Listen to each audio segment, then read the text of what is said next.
I think people in general are really good and they want to be productive in their role. They want to be successful, but they need to know what that means. They need to know what that looks like.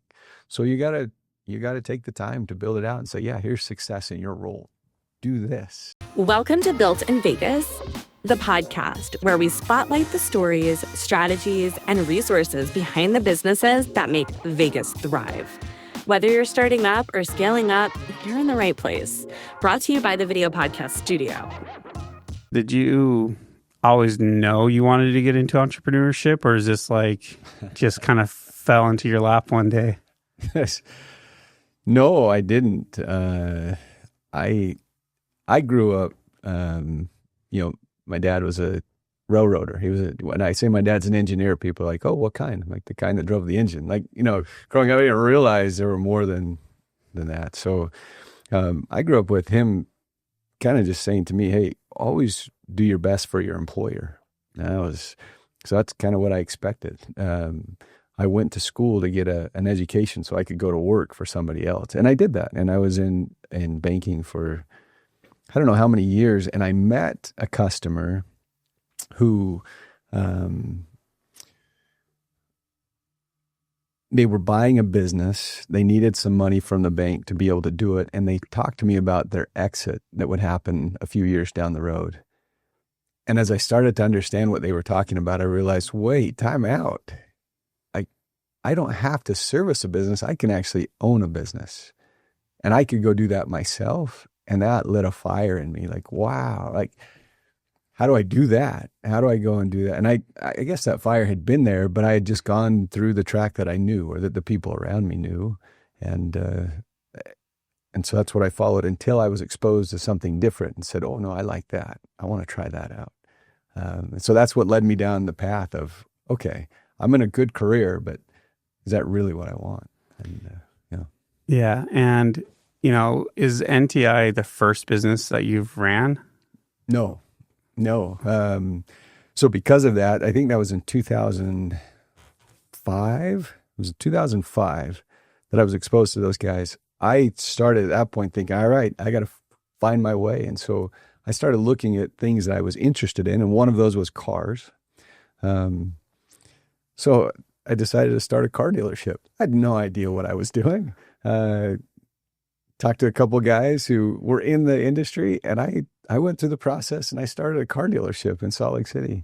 Got the license, figured it all out, and it failed tremendously because I had no idea what I was doing. It took about a year, and it was in 2000. Well, I guess it was after I started in 2005. I finally got the license in 2007. If you remember 2007, that's when gas prices shot through the roof. Nobody was buying cars.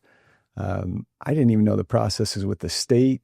My paperwork were filed late. I had to pay penalties for that. I was just going to auction for when people wanted a car. I'd go and buy it for them and then take a margin over the top. People weren't decisive, and I didn't know how to handle that. I was just brand new, just trying. I was stoked that I actually got a business open, and that was it. But from there, I had no idea what to do. So I learned a lot. I lost some money in that one, but I learned. Yeah, expensive learning curves. Yes, I've had those for sure. Yeah, I invested in a business that I had no reason to invest in it. I knew nothing about it. I kind of knew the guy doing it, and shortly after, the guy just gave up. And I was like, oh, there's all my money gone. All right, yeah. I've learned. Yeah. I think that's part of entrepreneurship, is that journey of just like learning, failing forward, and just kind of jumping in and going, yeah, I think I can figure this out. Yeah. And then what happened from there? So that failed, and I thought, you know what, I've got two options. I can just fall back into my career because I was still doing that, and this car dealership was on the side, or I can continue to learn and look for the next opportunity. And so I decided to go back to school, actually, and I got an MBA.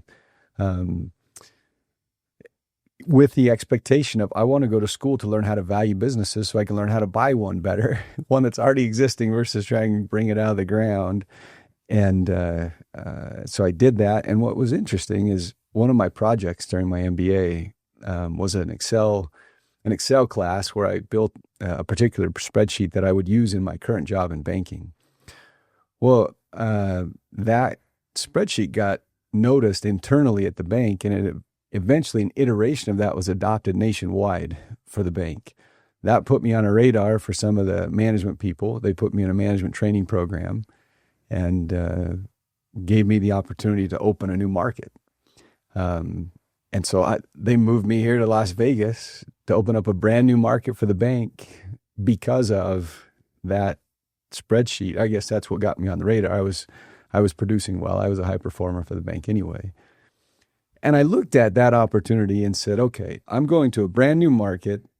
I'm working for a company where I know I have a big safety net. Why don't I use this as another opportunity to say, I'm running my own business. I'm coming to a new market as the market executive, and we're going to grow this from scratch. We weren't here. And so I decided to leverage and look at, can I grow this business from the ground up without all the pitfalls of starting it myself, losing money. I knew that we would have the money, so I could take more risks in growing because I felt like I couldn't fail. Does that make sense? Yeah, for sure.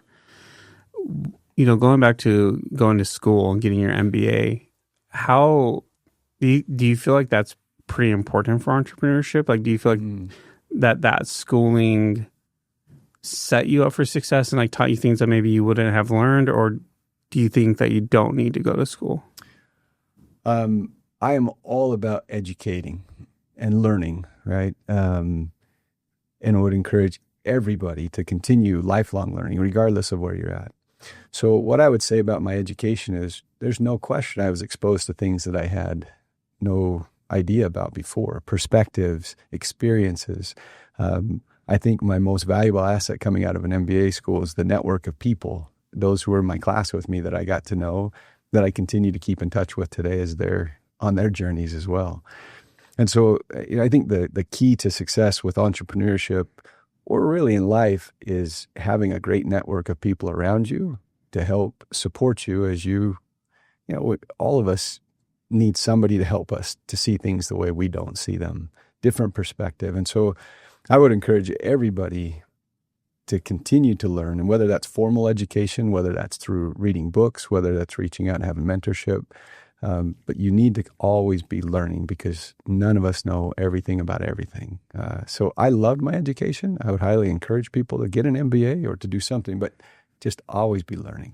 Yeah, I love that. I've actually considered kind of maybe re-enrolling in school and trying to go get an MBA but I just didn't know because, you have all these people on social media being like, oh, college is a waste of time. College is a scam, all that stuff. And so then I go wonder because you see all these other social media influencers like, oh, you can be an entrepreneur without any experience. And I make money in my sleep, which obviously I don't believe those people. And then they sell courses on selling courses on selling courses. Yes. But it is something that's been on my mind recently. So that's why I was just wondering. So then opening up that bank and that branch, right? Yeah. What were some of the biggest challenges that you faced?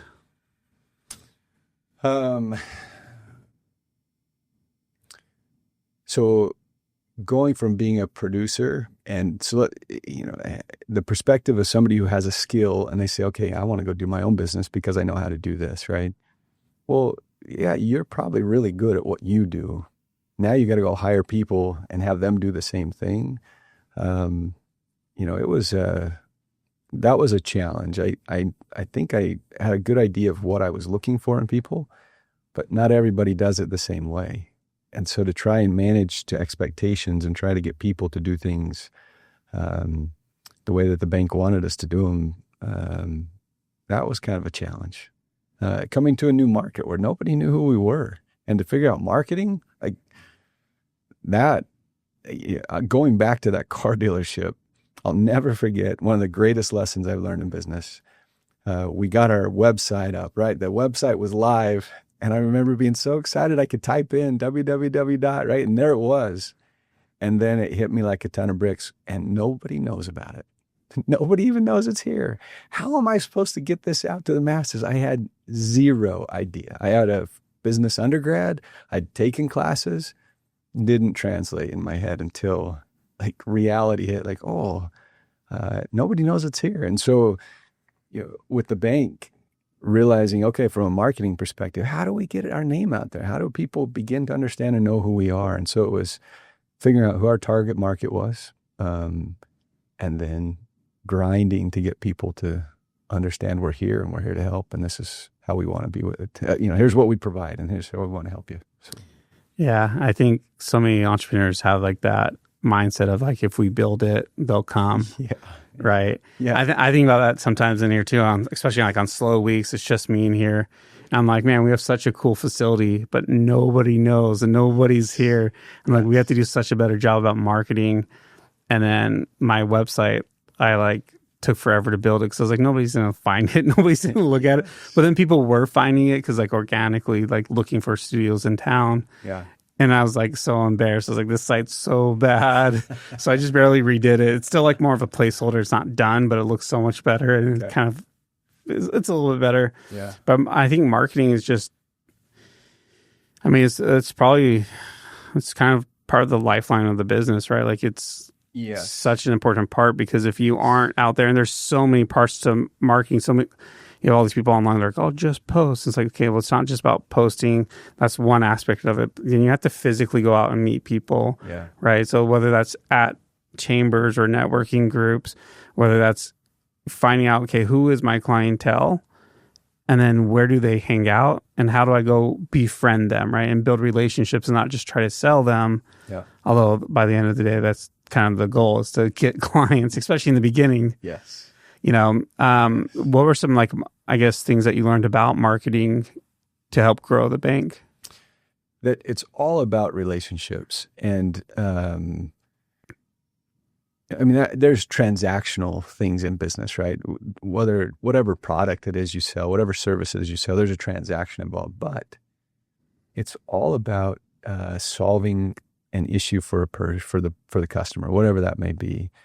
And I found, from a marketing perspective, if you can tell somebody something about their life or something about their business or something that they didn't know beforehand, you become a trusted advisor. You become a resource for them that helps to enhance their life. And so if there's a pain point in their life somewhere, and because of what you're saying to them, how you're marketing, you tell them something they didn't already know, that's valuable.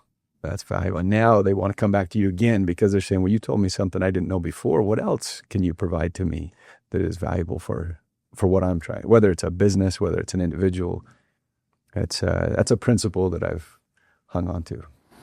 And one thing you mentioned was like hiring people, right? And we kind of talked about that off camera too.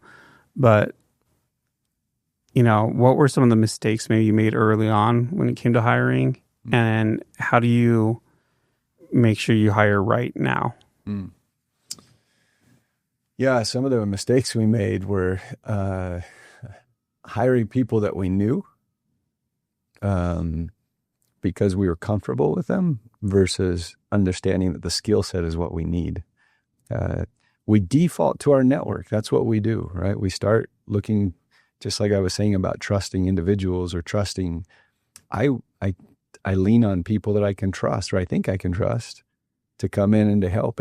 And they may not have the skill set that you need just because you know them, right? So yeah, I think bringing some people in early who weren't qualified, weren't ready for that, led to more headache and a longer timeline before there was production that helped the business. The other side of it was only trusting a resume and not really getting to know somebody beforehand. I mean, the interview process is what it is. We do the best and people interview well sometimes. You make mistakes, right? But there are tools out there that can help you make better decisions up front. I'll tell you one that we use today is the company Culture Index. Love it. It's one of the personality tests or one of those things, right? But the way that we can see a person's skill set, a way that we can see how they may react, their tendencies, help us so much. It's like a professional sports where you're trying to draft the best players. Well, if you understand the profile of the individual, the draft profile, you can create a profile and say, this is what we need in our business, and then go find that versus, hey, this guy's nice. Hey, I knew, a buddy of mine worked with this guy, and why don't you try him? Or she's great in this industry. Maybe it'll transform over in that one. You get tools that there are out there today that can really help make that process a lot easier. Yeah, to me, that's one of the hardest parts. Like, especially in the creative field, we would hire, people would send us their Instagrams and we'd see like their work. And you're like, oh, this is really good. Yeah. And then they come, and they film, and it's so bad. And I'm like, oh. Like, luckily when I shoot, like 95% of the video is actually me filming it. Yeah. And my team's getting kind of what I need, or just being like help, really. Yeah. So I don't rely on these other filmers, but like it always surprises me every single time. I'm like, how come these people like look so good on paper? Yeah. But then they show up and they're not.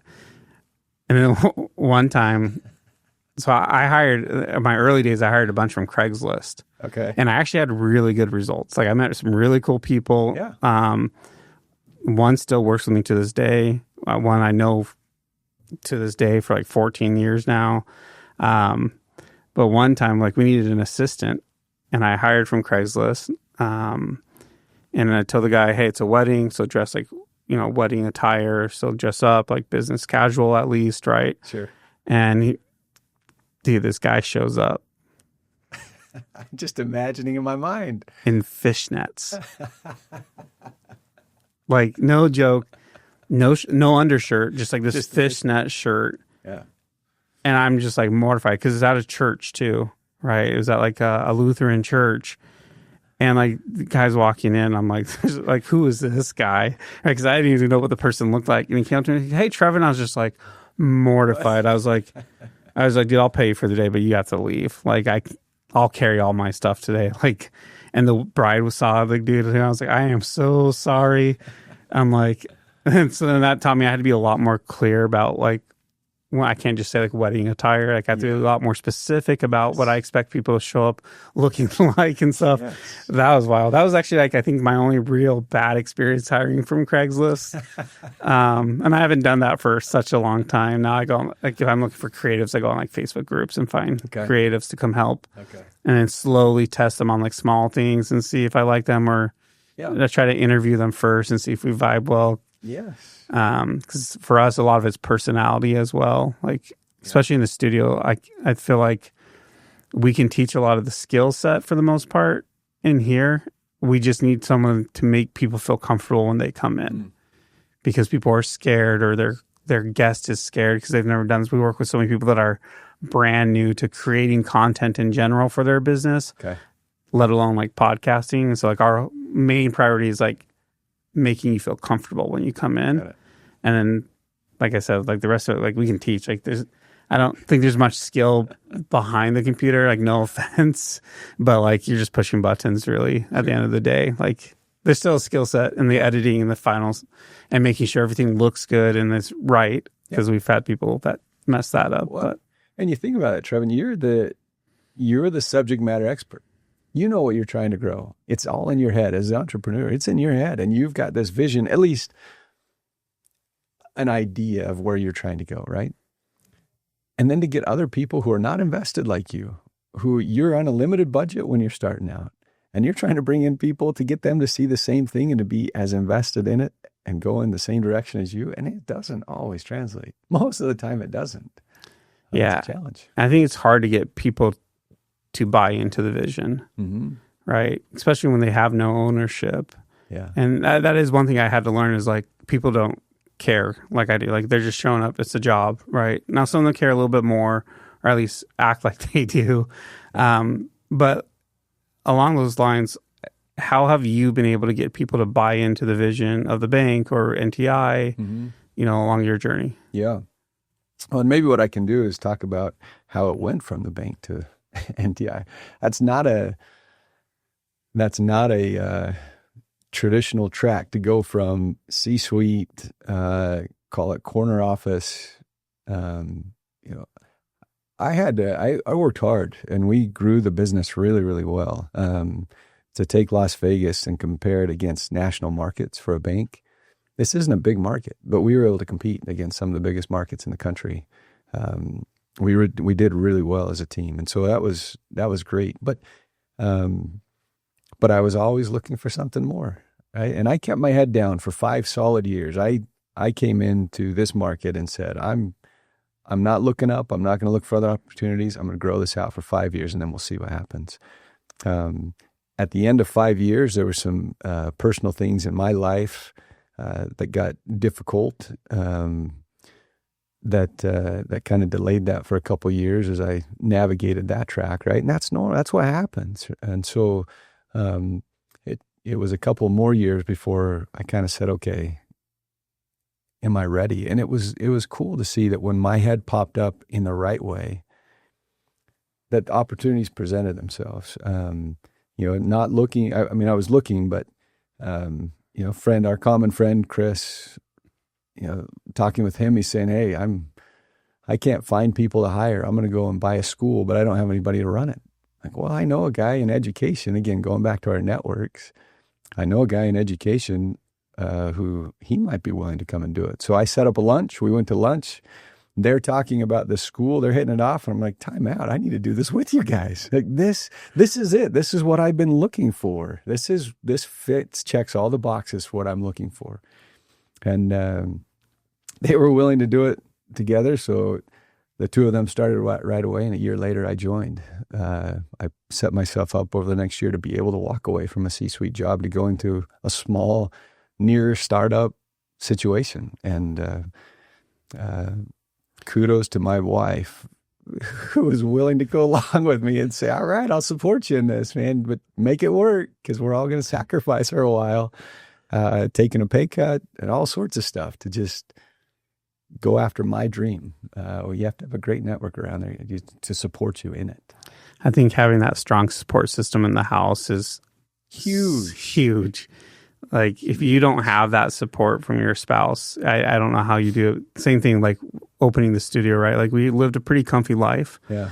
And I told my wife in the beginning, I was like, give me 6 months. I'll have it built out, packed. I won't even be working anymore. Yeah. Right. Because I'm like, I've been an entrepreneur for so long. Like, I know what I'm doing.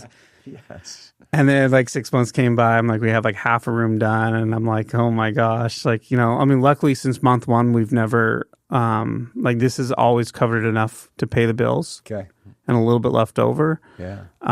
Since month one of signing our lease. So I've been very grateful for that. Yeah. That we had clients that were willing to come in when the room wasn't done at all, but they were willing to come in and film and pay. And we covered the rent.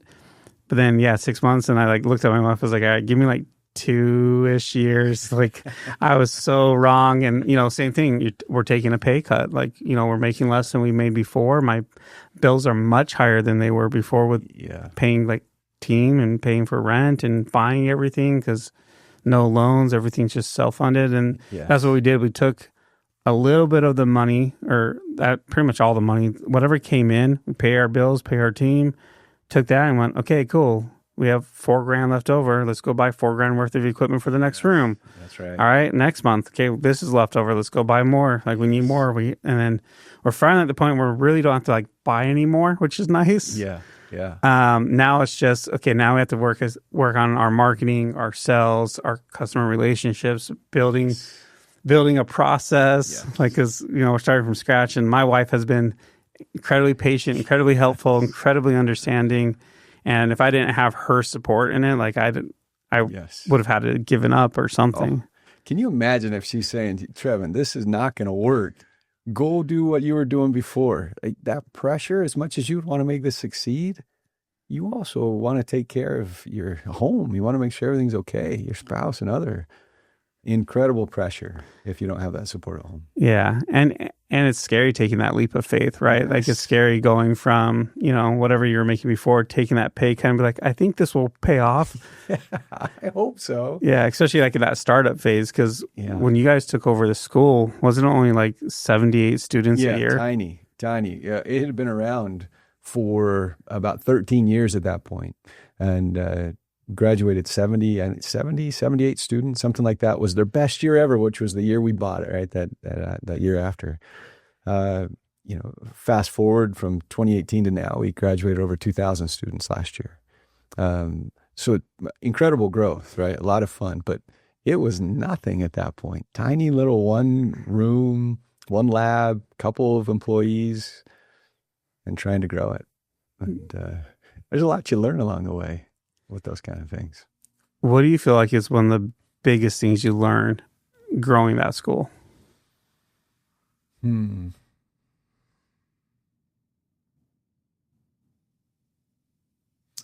I think,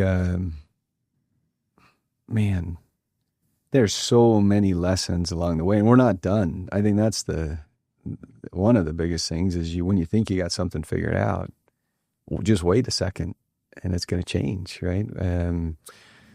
Gosh, what have I learned along the way? I think I think one of the greatest strengths of our business is we have a business coach. We have somebody outside of our business holding us accountable, so that what we're doing on a daily basis aligns with the broader vision that we have, right? You know how this works. You get into business and you're trying to do this, grow your business. You're going to get bogged down with the day-to-day. You have a vision. You start your day expecting to go and do this thing that's going to move the business forward. And then a fire pops up and then something outside your control happens. And now you forget and you can't focus on the thing that you really know is going to move your business forward because you got to take care of the here and now. So we have a business coach that on a quarterly basis, he's holding us accountable to say, did you do this last quarter what you said you were going to do? That, I think, more than anything that I can think of, or if there's one thing that stands out, is having accountability in your business, building it in so that you can hit the goals, attain the goals that you plan on doing. I mean, it's just too easy. You get pulled in 1,000 different directions when you're trying to run your own business. You're wearing so many hats up front, right? As you're small and you're building, that to focus on the things that are going to move you forward, you need somebody to be able to say, hey, did you do what you said you were going to do? And it doesn't have to be a coach that you pay for, but you need somebody to hold you accountable. And the last thing I want to do is show up to that quarterly meeting and not have done what I said I was going to do. That we're saying, what's the most important thing you can do in the next quarter to move this business forward? And then I show up and it's not done. Like, well, what the world was I doing over the last quarter, right? So accountability, man, I think seeing that play out over the last several years, that's been huge for our business to keep us moving forward, keep us focused. Yeah, I just barely brought somebody on the team who is kind of in charge of keeping me accountable. Okay. Because once again, wearing so many hats, right? She's helping us with our operations, right? Building everything back, but also keeping me. And she was like, the other day, she was like, we need to go and click up and make you a to-do list. Yeah. So would that be helpful? And I was like, yes. She's like, all right, I'm gonna make a to-do list, use it. And I'm like, all right, cool. And then she'll text me are you using it? I'm like, sorry. Yes, I am. And it makes such a big difference because I don't want to show up and be like, oh yeah, I failed at this one thing. I'm supposed to care about this business, but if I'm not doing the most important thing, right. But like you said, as a small startup, small entrepreneur, right, solopreneur for the most part, I'm wearing 80 million hats, and it literally is that way. I tell my wife, she's around, she'll oh, what time are you coming home? I'm like, look, I'll come home around 5 or 6, hang out with you guys. But I was I got to get back to work. I haven't been able to work all day. I've been working all day, but I haven't worked yet. Yep. So I got to come back once you go down for bed, and I got to actually work now. Yep. And, that's definitely our biggest constraint, because I feel like in the studio business, my time should be mainly spent nurturing relationships with our current clients and just checking in on them, seeing hey, we're pretty big into hand holding here. Let us guide you along this journey of content creation, but podcasting, and help you figure out, okay, what are your goals with it? And then what are the best ways to achieve those goals? And then okay, maybe we need to connect you to people. And so I feel like I need to be really the one that's talking to them, following up, pitching the ideas. So I'm the one with the ideas and the background and the experience of kind of generating them on the spot. Yeah. And then also to be out there networking and bringing in new people to the studio. But I get so bogged down with the day-to-day operations that it's like, I don't have time to do this, and then, I'm one of those people, I definitely over promise, and I try so hard to not do that, but I'm such a giving person that I want to be like, oh yeah, no, I'll have that done for you tonight, even though it's like 9:00 at night when you're leaving the studio, haven't been home in 18 days, and like haven't seen my kids. My 3-year-old's now 17 and has a beard. I'm like, what the heck? But I think the only way out of that is you have to grow, you have to hire, you have to continue to make pay cuts. Like just because the business starts making more money doesn't mean that you're going to get paid more money. You have to invest. We're bringing on a guy pretty much full time, and with the operations, like I'm not the most organized person. I've been organized enough in my life to get by, but I'm a creative, and I use that as a cop out, but being more organized, like having the system built that we've already built, I'm like, it's so nice. I come in and I'll go, oh, here's the list. Oh, perfect. Yes. And then team knows, and team's so much happier now.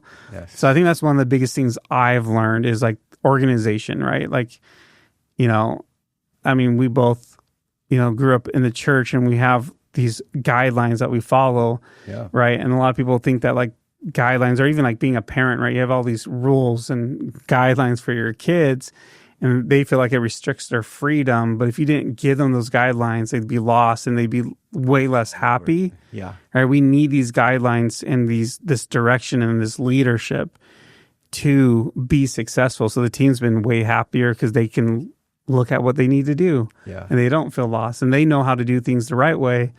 And then today I came in and we brought somebody in that doesn't use our system.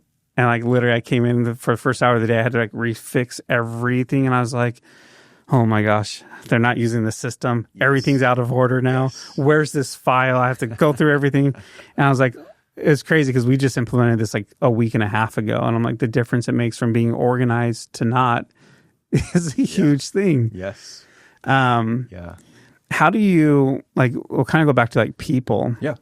Right. Because you manage, how many people are working at NTI? I want to say today there's 88 employees. How do you manage that? That's crazy to me. I mean, I manage like 3 people, and to me, I'm like, oh, I don't know how to do this. To your point, we have processes, right? And it's taken time to build it. We have playbooks. This is how we do things, right? I'll give a shout out to our business coach just published a book called 5 Obsessions of Elite Organizations. It's what we live by. And part of that is playbooks and having a process set up. This is how we do this time and time and time again. So nobody has to question what you're doing. You come in and this is how you do your work, right? And on our organization chart, we call it an accountability chart. We can put on there, hey, here's what the job is. Here's your job description. Here's your constraints, as you were just talking about, right? Here's the guardrails to make sure you're staying in your lane. And you have good people who are holding the people accountable to that. Nobody wants to be. I think people in general are really good, and they want to be productive in their role. They want to be successful, but they need to know what that means. They need to know what that looks like. So you got to take the time to build it out and say, yeah, here's success in your role. Do this, and then help them to go do that. And, you talk about wearing 80,000 hats, but you're also bringing somebody in full time. As the business grows and as you reinvest in it, you start to be able to take off a hat and hand it to somebody else, right? And I'm going to give this hat over here. I hired this person to wear that one. And that helps to bring accountability for the individuals who are in that lane. And it just takes time. Unfortunately, unless you've got a gobs of money to just invest up front, it takes time to build up enough money to be able to hire new people to come in and wear those hats so they can hold other people accountable for the job. I don't know there's any more secret to it than that. Yeah, I think that's the kind of bad thing about like social media, right? Because like all these online influencers and coaches and entrepreneurs, the younger generation thinks that like entrepreneurship just happens overnight. Like, I can just do this and I'm going to be super rich. I'm going to have this giant team. And some people, I don't want to say get lucky, but for a very, very tiny percent of people, that might happen. But for the most part, it's just time. Right. Like, I had somebody ask me the other day with like a videographer who's like, 1 year into being a videographer. Yeah. And he was like, how do I get clients like you? I was like, well, I've done this for 20 years. Yes. Like, I don't know what to tell you. Like, I don't have any secret sauce. I'm not special. I've just done really good work. I've worked really hard. Yes. I've met people and been around for 20 years.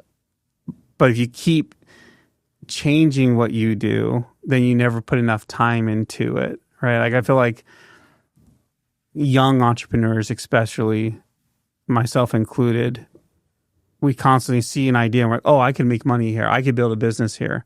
And so we go and we pivot and we go to there. And so, oh, but then there's this other thing. And we're like, oh, I can do that too. And maybe we're trying to do them both at the same time, right? And that's one thing I learned a few years ago before I decided to open this. I was like, I have to be more specific. I have to focus just on one thing, because when I'm split between 3 or 4 different ideas and constantly chasing things, I can't build. Yeah.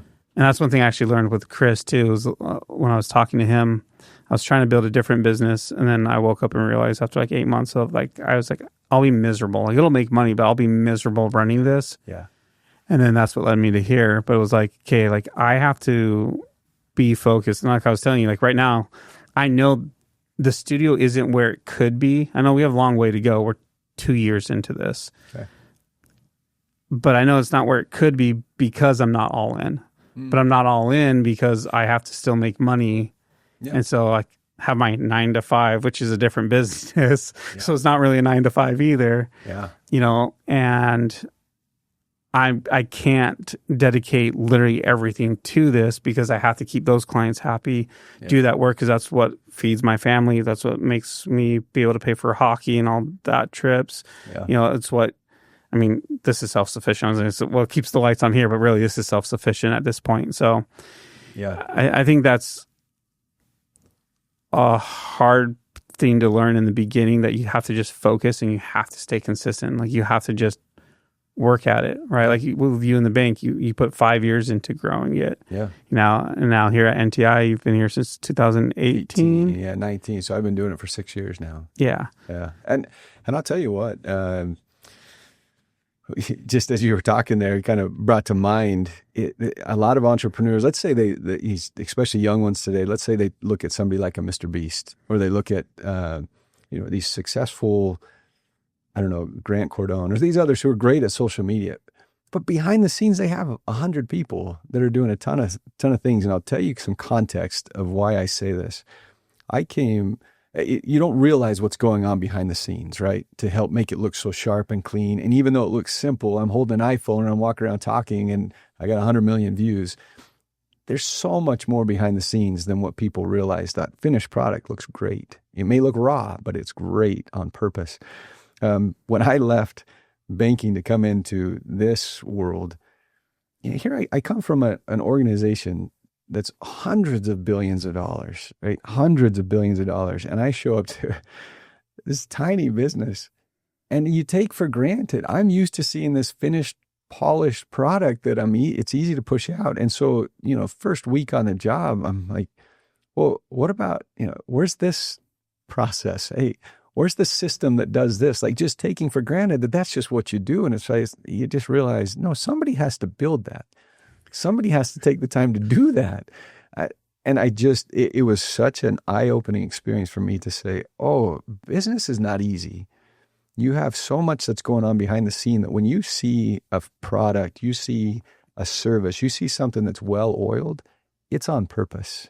Business owners are intentional about being successful, and it takes an effort and a focus to put it all together, because it doesn't just happen organically. I don't care who you are.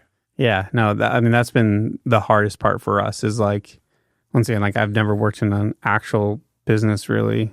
And so like, I've never seen systems and processes.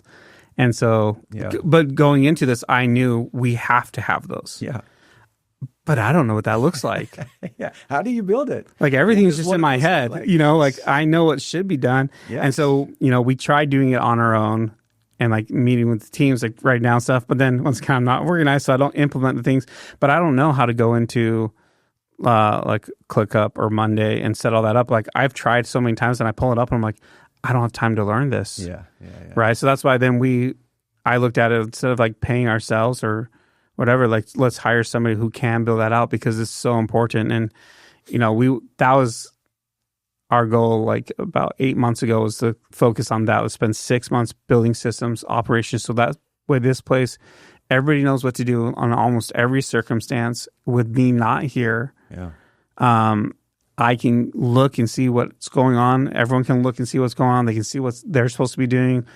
And it's been so nice to put it in. It took us a little bit longer because we had somebody else that was going to help us, and it was like trade, and then they didn't do anything to help us. Mm-hmm. And that's one piece of advice. I don't like trade, like especially in the services field. Like it's just right. There's been very few times where I think trade has worked out in like an equal favor. Yeah.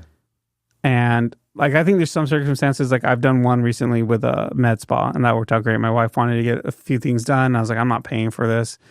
The client wanted a bunch of videos done, but they didn't have the money for it because they're a startup. Yeah. And I was like, well, yeah, that's mutually. I was like, beneficial. Look, I don't like doing this. Yeah. But if you think this is fair, like, let's do this. And it worked out. They were happy. My wife was happy. But I think as creatives, like you find so many people that are like, and I don't know if you see this in your field, but like we have so many people that are like, oh, do this for the exposure, do this for, oh, I have all these followers, and if we do this, I'll post about you, which never turns into anything for us. Like, it just doesn't. Like, when we first started the studio, same thing. We got a bunch of people DMing us. I got 2 million monthly listeners. I'm like, in the horror genre. I was like, cool. We work with small businesses in Vegas.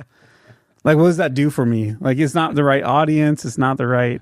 Right. But, like, in the creative field, at least, yeah, you get so many people that are like, oh, come film for me and like we'll give you exposure. I'm like, dude, like exposure doesn't pay the bills. Like it doesn't pay for the team and the time. Yep. Do you guys get that like in your field? I feel like probably not as much, right? Like, not as much. Certainly people have approached us about doing that. I mean, we're a trade school and they may know somebody who wants to come and learn a skill and get a trade.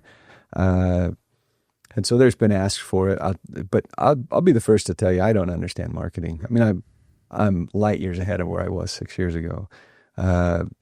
But impressions, like okay, something got 1 million impressions. I don't think I've seen. Yeah, we have a TikTok video that's had over 1 million impressions, right? I don't know that anybody's ever enrolled with us because of that video. So it's great we're being exposed, but I don't know how to track that down to that actually turned into a enrollment. So see, that's where marketing companies don't like me, because I hate, like in our studio specifically, and actually in Canonical Media, like from day one with like internet, I've always been like, I don't care about going viral. I don't care about getting a lot of views. Let's create intentional videos that are meant for very specific purposes. Yeah. And then we can share those online too, because they belong there. But like, let's create a customer testimonial like we've done in the past for NTI, right? Yep. Like, let's talk about why people hire from NTI. Yes. And then we can use that video to other people and we can post it. That's cool. Yes. But like, we get people asking us all the time, like, how do we go viral? I'm like, viral doesn't mean that your bank account's going to get full. And like, as a small business owner, like, I don't want you wasting your money here. And so let's be really intentional with it. Like I always use the example here in the studio. We have a friend that I helped start a podcast before we open up the studio, actually. He only gets like 100 downloads a month, which isn't very much. Like anybody can get there. Okay. But because it was so intentional, the content was so specific and so niche down, the people that from that 100, the only people in the world that are watching this are people that have that problem, right? He helps Christian men get off of their addiction to porn. Okay. And so, like, if you're not Christian, I mean, you might still listen to it if you're not Christian, and if you don't have this addiction, right, or your spouse doesn't have this addiction, you're not listening to this, right? So super specific. It's not about being viral. It's not about creating content. Yeah. It's talking to a specific audience. He gets 100 people listening a month. From that, he gets roughly 18, 20 calls a month from it, saying that they need the help. He pitches like a $4,500 like package basically, and ends up closing anywhere from 4 to like 8 of those a month. That's a pretty good close rate. And then I know people with 2 million, 20 million views, and they're getting 0 calls. Yeah. Like I tell people all the time, like, I don't want you to get views. Like we want views, but we want the right views. It's more about building relationships. Like I think that's the thing that people forget about marketing with social media specifically is that it's no different than going to like a in-person networking event. Like you're not doing sales, you're building relationships with people. Yeah. And that's all you're doing. You're trying to create video content that connects with that audience and either offers them a solution, offers them some escapism that's relevant to what they need. Yeah. Right. And so, you're going back to what we talked about before. If you can provide for somebody something that they don't already know or understand, you're providing value to them. If you're just getting views, it's probably entertainment. It was a nicety, right? Oh, that was nice. Or that was entertaining. Yeah. Maybe I'll go back when I need another hit of dopamine and I'll watch it again. I guess YouTube and others could pay you if you get enough views, but that depends on somebody's attitude at the moment. I don't understand it. Maybe somebody could tell and enlighten you and I on the value of it all. I think certain businesses it helps, right? Like restaurants, for example, going viral when people are visiting that city, that helps. Like you're going to get, bums in seats, right? And I mean, maybe a small degree for every type of business, like it could help potentially, right? But like if you're getting 1 million views and 500,000 of those are in India, but you're selling a trade service here in town, it's not helpful. Like they're probably not coming here, right? No question. And no question. Yeah, we this is a conversation we have a lot. Like, do you know Alex Hormozi? I don't. So Alex Hormozi is a business owner. He's a online persona at this point, where kind of like a Grant Cardone. Like he's giving a lot of advice. His is, I'd say, a lot more humble. Like he's just like, this is what I've gone through. I've lost everything 4 times. This is my journey. I'm on building. And he started a company called acquisition.com, which acquires businesses. And he just kind of documents his journey. Yeah. I like his content. It feels very just like real. And like he's not tooting his own horn, just sharing experiences. Yeah. They spend about $4 million a year creating content, right, for marketing. Yeah. They analyze everything because it's just data, right? Like data, everything in business just comes down to data. Yes. Like if you're not paying attention to the data of the business, like you're going to fail. Yeah. They were getting way more views on the entertaining content, but then none of those views, like they're like outperforming like 5-10 times versus the educational content. And the people who were paying the $5,000 per seat to show up to his like monthly events were all here from the education content, like none of them from entertainment. Yeah. So they actually completely got rid of all entertainment content and they only do educational content. And I think for most businesses, that's what it is. Now, it doesn't mean that like you have to be super boring and be like, all right, today we're talking about why trades are important, right? Like you still have your persona, you have your personality, right? You're still like, it can be entertaining. And like the way I always explain to my clients is like, I want people to listen to this podcast of yours and go like, this isn't for me. Good. Get them out of the pipeline. Right. And then the nice thing is too, like the more they listen to it and they are that right person, the more they're building trust in you. Yeah. For someone to feel like a close friend, you only need to spend 7 hours with them. If you spend 7 hours with somebody, they become what you consider a close friend. And so like if you put out like podcast episodes and they like it, they're the right fit, all of a sudden now they feel like they're a close friend to you. You have their trust and you're educating them. Yeah. Right. And I think we can all agree like an educated client is probably the best client. They know that's it. Hey, I want to do a trade. I've researched other schools. You guys are the school I want. How do we make this happen? That's it. I prefer that walking in than somebody that's like, I don't even know if I want to do a trade. Yes. And that we find out market by market, right? We're here in Vegas. We're also in Phoenix and in Houston. And our Phoenix market that is a challenge. Phoenix is the number one hub for-profit education in the United States. So there's a ton of options for people, right? So it seems like some of the people in Phoenix they're saying, well, I'm not sure that I want to do a trade. Maybe I want to go and do this. And they're just testing the waters. Great. We're here for you when you decide what you want to do. If you want to do this, here's all the reasons why you should come to us. But we want to, as you said, we want to just parse them out as quick as possible. We want to move them out if they're not interested in what we do. And let's focus on those who really know they want to be in the trade. Yeah. I mean, I think in business, that's what you want to do. You want to get to the no's as quick as possible so you can spend more time with the yeses. Yes. And then be that resource for them. That's right. So that's why I like this type of content, because I feel like it does that. Like if anybody's still listening, they like what we had to talk about, like, right, they're vibing with it. They're learning from us. It's building trust with them. And I know we've seen it work with our clients, where the ones that listen to us, at least, right, the more consistent they are about creating the right type of content. Yeah. And for everybody, that's different, right? Like, it doesn't, just because, like for you guys, like just because you're a trade school doesn't mean you have to talk about electrical stuff. Like, you're not going to educate on, like, this is how you wire stuff, right? We're going to talk about the industry. Yeah. We're going to talk about the ups and downs of the industries, the struggles of the industries, the pros of it, the cons of it. We're going to talk about, stories of people who left their corporate job to get into this industry and why they love it so much more. We're going to talk about the businesses in it, right? Like, we're going to tell all these stories for somebody who's like, man, I'm interested in the trade, like, but I don't know where to get started. They can find it and be like, oh, like, I want to learn more. I want to learn more. And it comes from the school.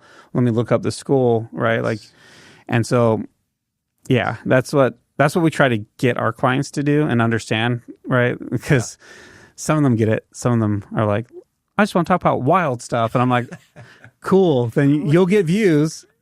But at the end of the day, like, if you're doing this for your business, going back, we're talking about, like, time, right? Like, time is important for business growth. Like, you can't rush things. There's so many things that you learn along the way. But time's not the only thing, right? Because the school was around for 13 years, you said? Yeah, 13 years before. And 70, right? And then you guys take over, and 5-7 years later, I don't even know what that multiplier is. I'm not that smart, so... But, like, so obviously it's not just time, right? There's a lot of factors that go into play. Yep. What would you say are maybe like the top 3 factors of growing a business? You got to understand first where you're going, right? If we went into the business saying, hey, we're just going to continue doing what's been done before, okay, well, then if we hit 80 or if we hit 90 students, we'd say we were successful because we grew. I think one of the most important things that was done from the start is we had, are you familiar with the book Good to Great? I've heard of it, but I haven't read it. Great business book, just talking about those businesses through over many decades, those that were good versus those that are great, and some of the things that separated the two. So one of the acronyms that they have in that book is called a BHAG, a big, hairy, audacious goal. Like, what are you playing for? Well, out of the gate, the goal that was set in 2018 was saying, all right, the school has done 70-something students, the best year ever. We're going to set a goal to do 10,000 students in a year. I mean, that's not even feasible. Like, that's crazy. That's why it's a big, hairy, audacious goal, right? But everything since then has been set forth saying, all right, if we're going to hit that goal, what needs to be done today so that we can hit the goal then? And so our goal is 10,000 students in 2028. Well, we're on track to hit 3,000 this year. That means next year we've got to hit 4,500. The next year we've got to hit 6,800. The next year we'll hit 10,000, right? But we have to grow at 50% every year from here on out to hit our goal. So what am I doing in third quarter of 2025 that's going to lead to me hitting my goal at the end of 2028? And ensuring that I'm focused on those things to make sure we get there, right? So having a vision, where are you going? What do you want this to look like? If you don't know where you're going, then you're going to go in a million different directions and hoping something sticks. And that, I guess that can work, but the more specific you are as to where you want to get to, the more focused you'll be in getting there. So I think that's one thing is having the vision of what you want this to look like, right? I think another thing is learn from mistakes, because you're going to make a ton of them along the way. And but all that tells you is, nope, that doesn't work. So there's got to be a different way to make it happen, right? It can be discouraging at times, running a business and not hitting the goals that you want to hit. People not working out the way you hope that they would work out. So I think don't look at things that don't work as mistakes or as failures as being something that will disrupt the business, but rather find a different way to do it, right? COVID was a big disruptor for us. It was interesting to see when we got shut down, right? As a school, well, you can't have 6 feet separating everybody and in person and hands-on labs and right next to each other. Like, we had to reinvent the business in a lot of ways to get that to work, but we did it. And it changed the way that we operate today because of some of the lessons that we learned during COVID as we tried to figure out a way around an obstacle in the business and around some hiccups that came. What's a third thing that I would say? Be patient. Be patient. I think you'll have successes along the way that you plan for, and you'll have successes along the way that you don't. And if you're honestly striving to do good things and to provide a real service, a real value to your customers, as long as it's intentional and you have good people around you, it's going to work out. It really will. And to your point, I love this podcast, the idea of this, because all I hope that this will do is it stokes in somebody's mind, oh, I hadn't considered that before. Oh, that's right. I can relate to that. And therefore, like, what is that next step? But it takes all of us. It takes a big community to be successful as an entrepreneur. And so, be patient. No, I love that. I remember one time I was sitting with Chris, right, and talking to him about like my ideas. And, he was asking me like, what's the goal? And I was like, I don't know. Like, I just want to be successful. And he's like, what does that mean? I was like, I don't know. Yeah. $1 million? He's like, okay, well, like in revenue or what? I was like, I don't know. And then he taught me to dream bigger too, right? Yeah. And the thing that I liked about like having that end goal is then you can break it up backwards. Yes. And it becomes a lot more attainable. It's not actually as crazy as you think it is, right? Because it's like, oh, I just have to do X, Y, and Z every week, every month for the next X years, and then we'll be there. Yes. Now, obviously, it's easier said than done. There's so many challenges along the way, but if you don't have that goal, which I never really did, like when I first started, I was like, all right, if I can make $100,000 a year, like I'm done. Like I'm just done at life, like retired, like, and then we got there and I was like, I feel more poor than ever, yes. And I think every entrepreneur kind of feels that way. I feel like, I know I feel this way, but I was just interviewing Nathan and like, he runs a pretty big construction company here in town. And in my head, I'd be like, all right, like, so life's made for you. Like, you're not stressed about anything, right? Because I feel like, I was like, okay, if I can get to 100K, then I won't be stressed anymore. Then you get there, you have the same stresses, if not more. And it's like, oh, if I build a bigger business, I won't have stress anymore. Or if I could get to 1 million revenue or 10 million revenue, right? But I don't think it ever ends. I think the stresses just change. It's different. And honestly, probably get bigger because, the stress you have of employing 88 people versus me, one part-timer and one that's going to be full-ish time soon. Yeah. And myself is completely different. But to me, it's overwhelming, right? I'm like, I feel like I'm drowning constantly. And then you're like, I got 88 employees. I'm like, oh my gosh. Like, and so I don't think it ever changes, right? Like, and that's kind of the battle of entrepreneurship, is just that stress. What's one thing that you do to kind of mediate the stress of entrepreneurship? It's something I do to mediate the stress. I exercise a fair amount. that's a de-stressor for me. I'm actually training for my first half marathon. I haven't committed to the full marathon yet, but I'm training for a half marathon. And when I've been asked why, a couple of years ago, I broke my leg and I slipped and broke my leg. And so I want to just prove to myself that I can do it, right? But the other side, it's because it's hard. And so if I'm doing something out there and it's hard, I like the self-satisfaction of doing something hard. And so exercise is discipline. Running a long distance is discipline, and long distance for some, I'll run 7 miles and like, why? That's a long way. And I got to do that again for a half marathon. That's a lot, right? So anyway, it's getting in the mindset, but exercise is one of those things. I have a great partner in David where I've got somebody I can bounce things off of.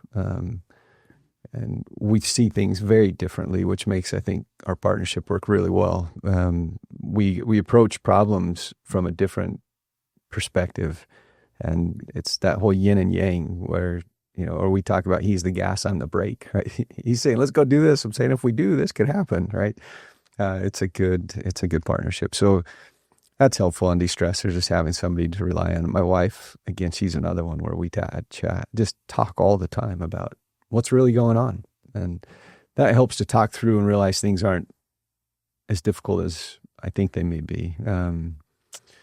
But I don't know. I'm just trying to think of other things that just de-stress me. I think you have to take time away from the business in order to be able to, pull back and look at the whole picture versus being in the weeds. You've got to be able to pull back and think about other things and think of the business from a higher perspective, or else you'll just be, you'll never get anything done. You'll be too stressed. There's always more to do. As you know, as an entrepreneur, you can work 24 hours a day if you wanted to. There's always more to do. You got to take time away.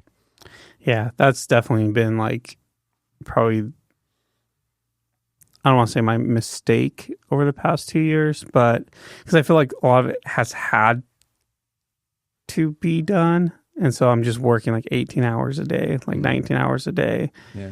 And, it definitely takes a toll on me. There's plenty of nights where I'm literally just sleeping in the waiting room because I'm here till 4 a.m. We got somebody coming in at 7. So I'm sleeping for 3 hours, if that, and it's not even real sleep because I'm stressed that I'm going to be sleeping when somebody shows up. Right. So I'm every 30 minutes, just what time is it?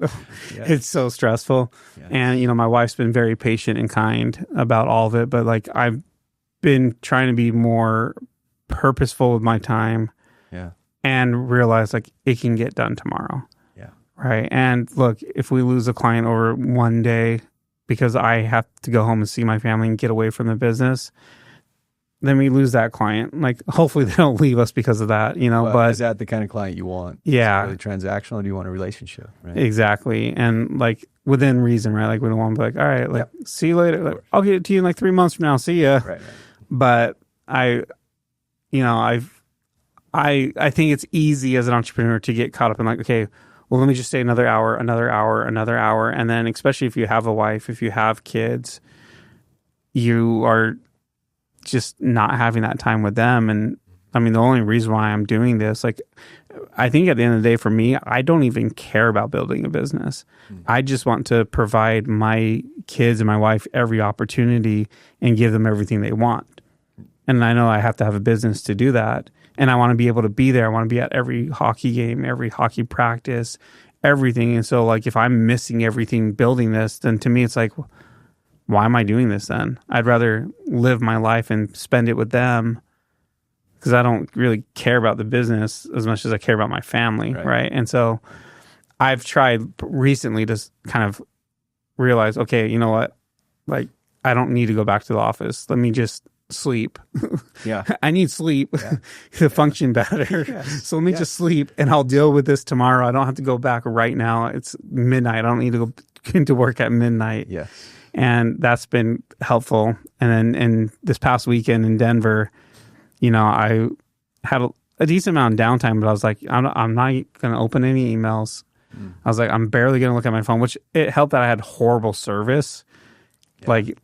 It was so bad out there. I don't know why. I said I had 5G in 4 bars, but I couldn't, no texts were going through. And I had a one phone call because there was like a client that was coming in here and like the whole mess. And I was like, it's just so nice to like get away and just like reset, enjoy, just watch my son play hockey. Yeah. You know, text my wife, call her. Yeah. I was like, oh, this was nice. And I kept flying. The second I landed back in Vegas, I was like, I got to do this. I'm like, should I just go straight to work from the airport? And I was like, I guess I should go see my wife. I haven't seen her in 4 days. There's always something. Yeah. You were talking about, you've mentioned a few books, but is there like a business book that you would just, recommend to everybody that's like your favorite book that you've read? Man, there's some really good ones. I think for entrepreneurs, I think one that's been recommended to tons of people is The E-Myth.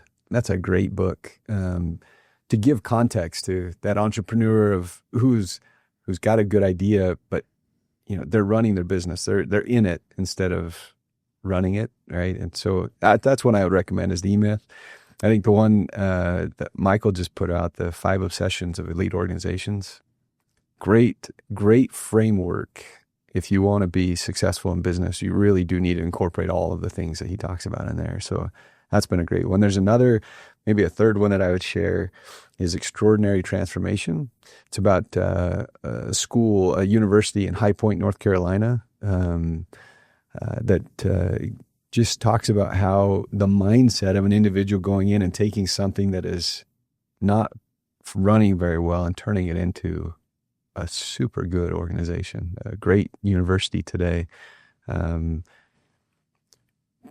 Just the mindset. There's a lot of mindset things in these books to help as an entrepreneur to say, oh, am I thinking about it that way? Am I doing that? So, and can I share one other thing that honestly, for me, is kind of funny when I think about myself and who I am, but has actually been helpful for me?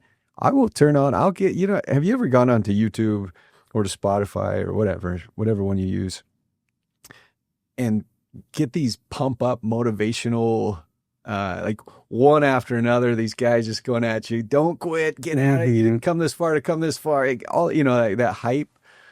I love them because I just feel like it gets the juices flowing, and it reminds me sometimes of, this is hard, but man, I'm shooting for something. I want to get 10,000 students, not for the sake of 10,000 students just to say we did it, but man, that's 10,000 lives in 1 year that changed. It's 10,000 lives that are now in a community, making a community better, right? In the trades that we teach. Like there's so many win-win-wins in that. It just keeps me pumped up. So that's kind of fun. That's one of those little personality things those are great for me. I love them. I need to listen to those. My son, before every game, he has like his routine where he'll pull up the same like 3 or 4 YouTube videos, and it's the same, just those motivational talks, and then goalies making saves. Yeah. It's talking about like how you have to want this more than anybody else in the world. You have to this and that. And we used to listen to it in the car. Now he puts on his headphones and listens to it. And so I don't get to listen to it anymore. But I should start listening to that myself. I'm always sending them to him. I find one like on like TikTok, and I send it to him, and I'm like, you better watch this. Yes. But I need to watch it too and listen to it. I like that idea. I feel like my commute, instead of listening to like other things, I should just listen to that, and just 15 minutes of just pumping you up for the day. Because I mean, I think we've talked about this a lot, but entrepreneurship's hard. Like, it's hard. And I don't know, like, I feel like I heard this quote once, I think like on social media, where there's like 2 types of entrepreneurs. The one that just knows they're destined for greatness and knows that they're great, and the other that like creates to prove they're worth something, right? And has a lot of like self-doubt, self-hatred. I fall into that category. Yeah. Where do you think you fall like on that list? Like, do you struggle with that? Like as an entrepreneur, do you go like, oh, I don't know how to do this, I'm not good at this? Or do you just know like there's a way, I'm going to figure it out? I lean on the camp of, I have no idea what I'm doing. Imposter syndrome, if you will, people call that. But also I believe in what we do, right? I believe in our school. I see the results that are coming out with our graduates, the kind of lives they're able to lead, the impact they're making on their communities and their families. And man, so I have a high level of confidence that what we're doing is needed And that keeps me going to where, all right, I'm going to figure it out, because what we're doing adds great value to so many people. And so I'm in there, but my tendencies as an individual is I have no idea. I'm not a bull in a china shop. I'm not going, and if I cause all sorts of messes, like, who cares? I don't care about what chaos I leave. I care a lot. I care a lot about people. I care a lot about issues. I care to make sure that I don't leave this world worse than I found it. So yeah, I love that. I bring up mindset because you mentioned it with the books, and like I feel like mindset's so important as an entrepreneur, because I mean, for me, like, I get in my head like so often, like I'm an entrepreneur, but I'm also creative, right? And I think artists create to prove they're worth something too, like, and so like I have a lot of like self just doubt or whatever that I work really hard on, like minimizing that voice. Yeah.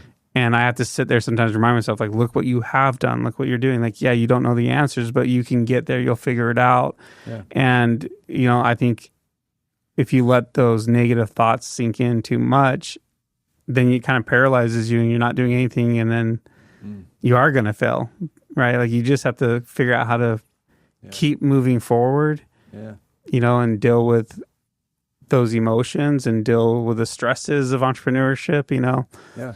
Like, for me, I play soccer every Monday night. Okay. And that's a good little outlet for me. Like, I don't really miss it for much. I mean, when my son had hockey on Mondays, like, then I chose hockey over that. Okay. But yeah, like, that's my like outlet. I get out, I get to socialize, because I don't really socialize either.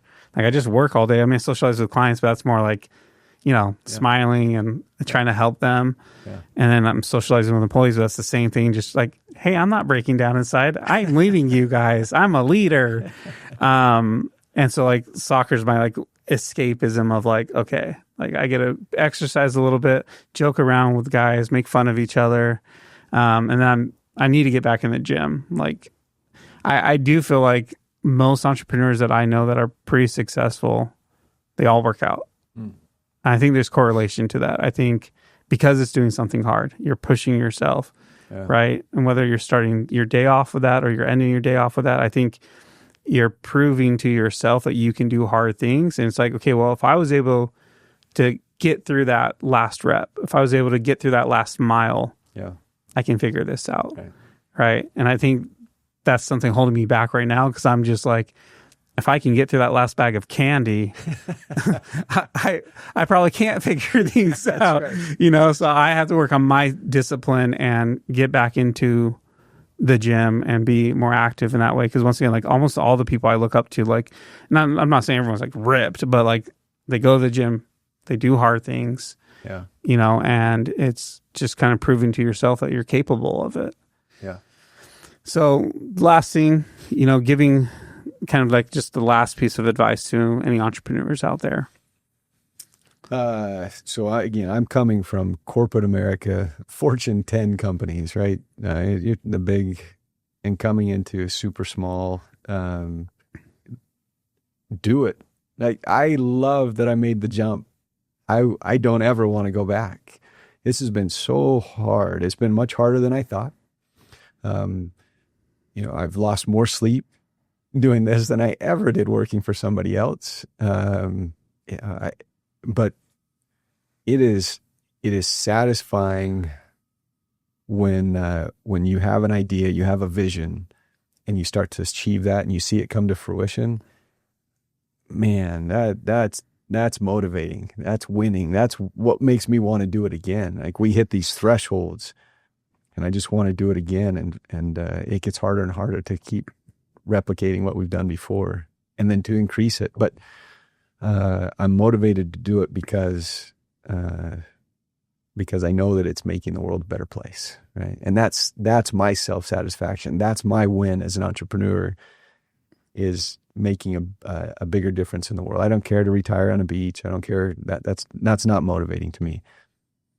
Seeing individuals succeed in their lives and helping others to do the same, that's important to me. And that's what I see every day. And so, man, if you've got a drive, if you got a desire to go do something, do it. You want to start a company, do it, and recognize it's going to be hard, and surround yourself with the right people. ask everybody questions, talk to everyone, and you can always learn something. Never stop learning. You can learn from anybody and everybody in every interaction to get better. So jump. Where can people follow you to learn more, or learn more about NTI? Yeah, NTI, National Technical Institute's the name of our school. NTItraining.com is our website. People can check that out. I'm not a big social media guy. I'm on LinkedIn. If somebody wants to find me, reach out. I'm happy to chat. My success has come because good people have been willing to share with me their perspective and have helped set me up for success. And I'm willing to do the same for others if I can. So, Welcome to Built in Vegas, the podcast where we spotlight the stories, strategies, and resources behind the businesses that make Vegas thrive. Whether you're starting up or scaling up, you're in the right place. Brought to you by the Video Podcast Studio.